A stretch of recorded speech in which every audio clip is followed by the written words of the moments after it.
let's get into it. Did everybody vote yesterday? Yes, well done. I didn't.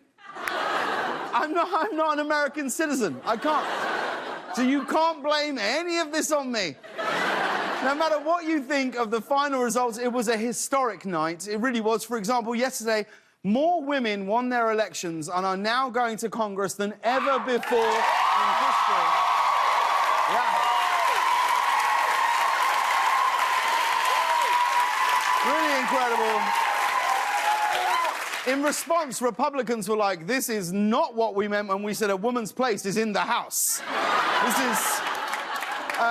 here's another first. Democrat Jared Polis won his election in Colorado, making him the nation's first openly gay man to serve as governor. Yeah.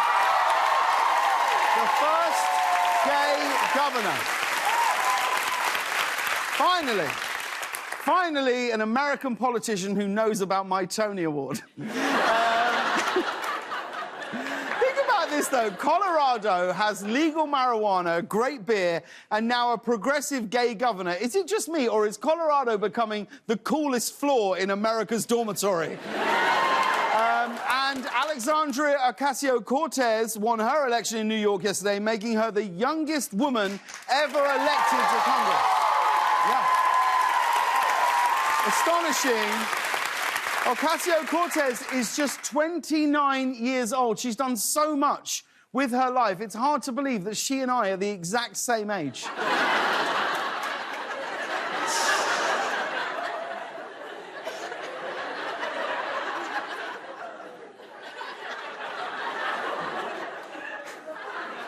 Also, in a night of many firsts, the first two Native American women were elected to Congress. Sharice Davids from Kansas and Deb Haaland from New Mexico. So last night's winners included an openly gay man, two Native American women, and a 29-year-old Latina, although when staffers told Trump, he was like, oh, I love this joke. Keep going. But the biggest news of the night, of course, was that the House of Representatives flipped and the Democrats now control the House. Great news for the Democrats. Incredible. Liberals across the country were celebrating like almond milk was 50% off. They were going... You know, it's been 8 years since Democrats last controlled the House. To give you a sense of how long 8 years is, in 2010, we were only on Iron Man 2. That was 3 Thors ago.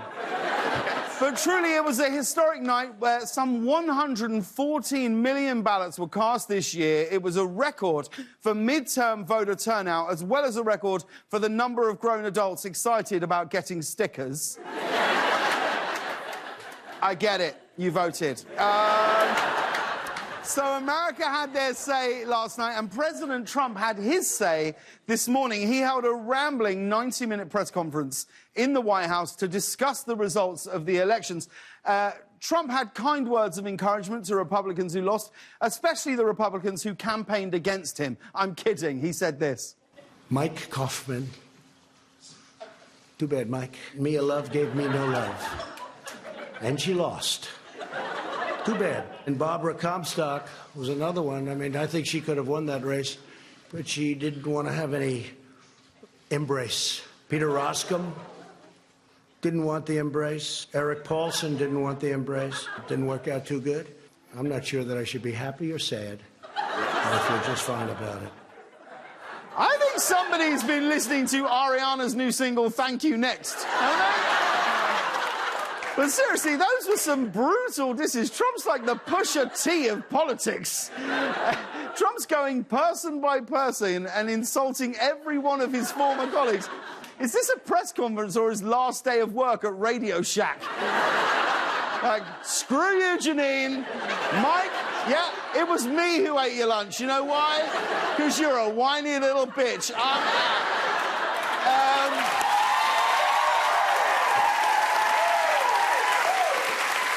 Now, at one point, Trump called for bipartisanship, perhaps ushering in a kinder, gentler attitude from the White House. And then reporters started asking him questions, and this happened. Here we go. The campaign, your campaign... Wait. Well, I'm not a big fan of yours either. Okay, just sit down, please. Sit down, please. Sit down. I didn't call you. I didn't call you. Excuse me, I'm not responding to you. I'm talking to this gentleman. Will you please sit down? You rudely interrupted him. That's such a racist question. You have the highest approval among African. I think you should let me run the country. Who are you from? I'm from Yahoo News. We know Yahoo, you? No, good. Good. I hope they're doing well. When you report fake news, which CNN does a lot, you are the enemy of the people. What? I think he's taking losing the House very well. You know what? For a guy who's dodged the draft 5 times, Trump sure seems to love combat. This is the thing about Trump, though. Sure, he's incredible on Twitter, but the material really comes to life when he's performing it live. Then at one point, a reporter tried to lighten the mood with a little, sort of like an open mic routine. It did not end well. Take a look. I was tempted to ask you why you like Oprah so much, but I think I'll go on to the question that... Why do I like Oprah? What kind of a question is it? Yeah, I'm just asking. Just curious. But the real question... He's a comedian here. You get a cringe. You get a cringe. You get a cringe. You get a cringe. And then, no less than 2 hours after his wild press conference, President Trump did what he'd been threatening to do for months, and he fired Attorney General Jeff Sessions. Yeah, so it looks like another Confederate monument got taken down today. What? I'll tell you one thing. Jeff Sessions is leaving some very, very tiny shoes to fill. And finally, it turns out Jeff Sessions wasn't the only one who got banned from the White House today. This just happened. CNN reporter Jim Acosta, here he is at the White House press conference today, verbally sparring with Trump. Well, as a result of that sparring, he's had his press pass stripped away. And tonight, so he won't be able to enter the White House anymore. Yeah, or as Melania called him, lucky bastard.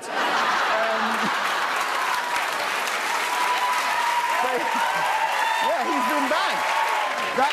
That's a bummer for Jim Acosta, seen here, but it's going to open up a great opportunity for CNN's newest anchor, Krim Blackosta.